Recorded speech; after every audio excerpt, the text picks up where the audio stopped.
Good morning sir. Good morning sir. Good morning sir.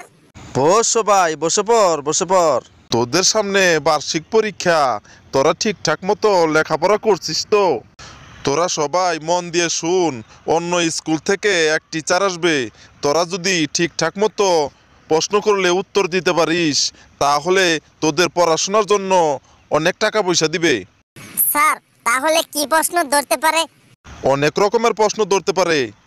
Sir, আপনি idea করে আমাদের প্রশ্ন ধরুন, আমরা দেখি পারি কিনা। তাহলে ওই টিচার আসলে আমাদের প্রশ্নগুলো সহজ হয়ে যাবে। আপনি শুধু একবার ধরেন আমাদের।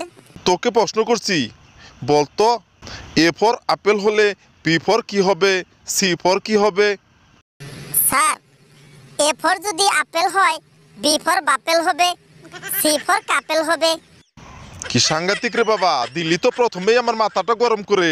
এই তুই দাঁড়িয়ে থাক। এই কালো, তুই বলতো ব্যঞ্জন বর্ণ কয়টি? স্যার, ছোট্টকালে প্রাইমারিতে পড়েছি, ওয়ানে বা কেজিতে এই ব্যঞ্জন বর্ণ প্রয়োজন ছিল।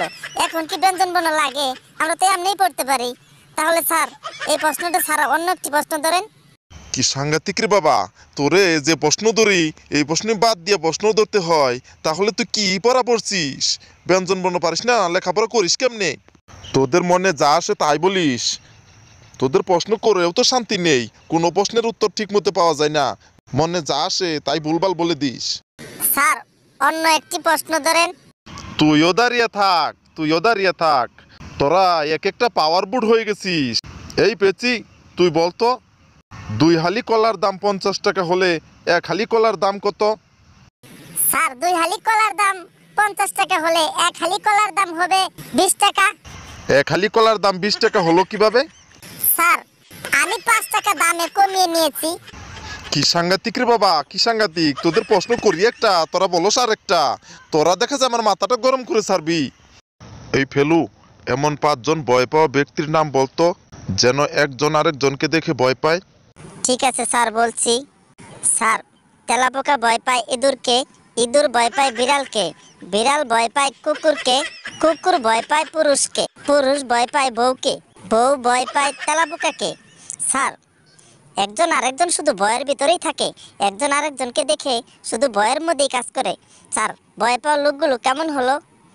গুড, ভেরি গুড, সঠিক অ্যান্সার দিয়েছিস।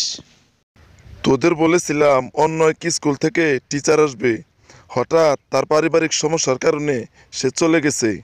সে একটা মূল্যবান কথা বলে গেছে, এখন বর্তমান নকল করে আর পরীক্ষায় পাশ করা যাবে না, লেখাপড়া করে পাশ করতে হবে।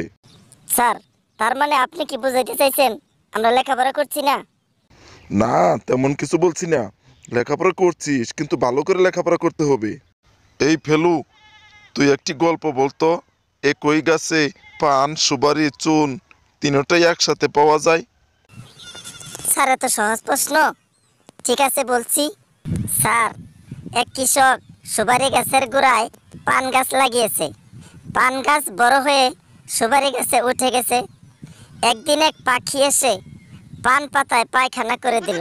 তো অন্য এলাকার এক লোক সেখানে গিয়ে এসব দেখে তা অবাক।